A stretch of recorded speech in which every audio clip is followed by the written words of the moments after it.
Bienvenue à nouveau dans notre parcours quotidien dans l'unique histoire épique de la Bible.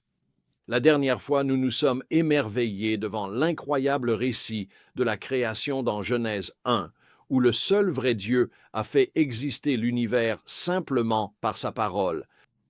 La lumière, la terre, la végétation, le soleil, la lune, les étoiles et les créatures marines et célestes, tout a été créé par son commandement divin. Mais Dieu n'avait pas fini. Il a gardé la partie la plus impressionnante pour la fin. Le verset 26 dit, « Puis Dieu dit, faisons l'homme à notre image, selon notre ressemblance. » Arrêtez-vous un instant et réfléchissez à cela.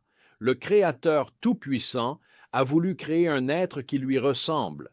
Pas simplement un autre animal ou une autre sorte de créature, mais un être spécial reflétant sa propre nature et sa ressemblance. Pourquoi Dieu fait-il cela?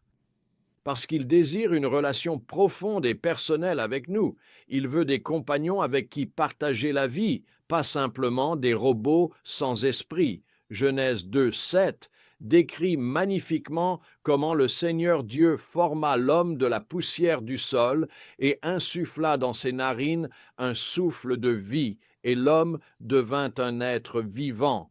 Vous voyez, nous sommes bien plus que de simples animaux hautement évolués.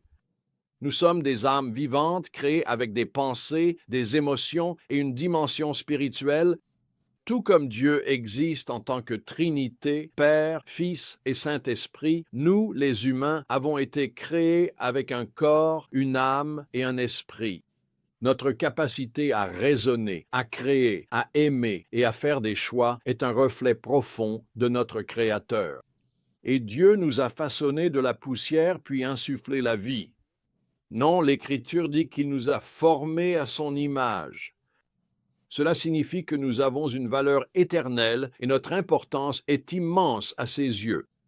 Il existe une histoire ancienne qui illustre cela. Au IVe siècle, un chef de l'Église nommé Grégoire de Nice lisait et méditait ce passage de la Genèse. Dieu a touché son cœur concernant la valeur de la vie humaine. Il s'est alors élevé contre les maux de l'esclavage qui étaient répandus à son époque. C'était révolutionnaire pour lui de proclamer des vérités jamais exprimées auparavant. Il a condamné l'achat et la vente d'êtres humains en demandant « Combien de pièces as-tu payé pour l'image de Dieu ?»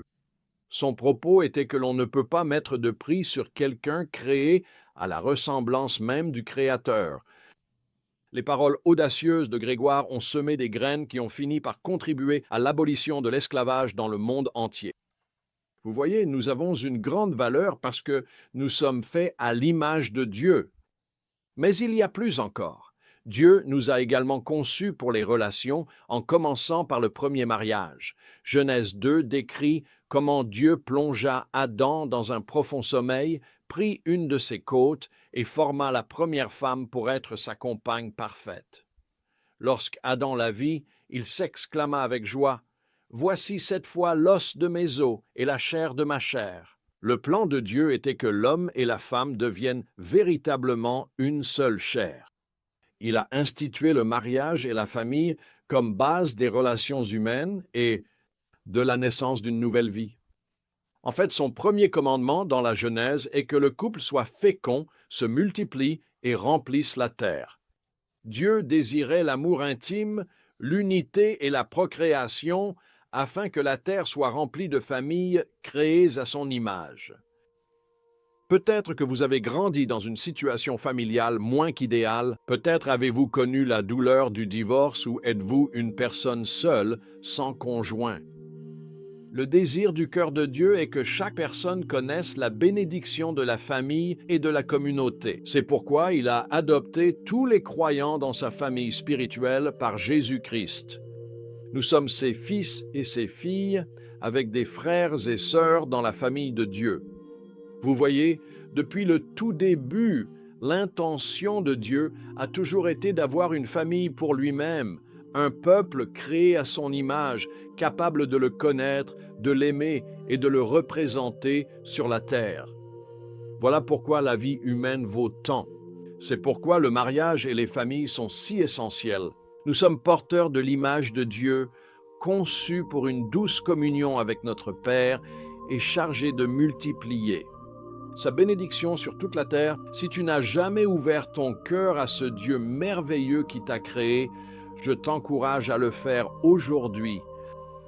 Il t'aime profondément, il te valorise sincèrement et il a un dessein extraordinaire pour ta vie. Et pour ceux qui le connaissent déjà, célébrons ensemble et adoptons pleinement son dessein pour la famille sur la terre en accueillant véritablement ses intentions. Nos vies et nos relations seront transformées par son amour et remplies de sa gloire.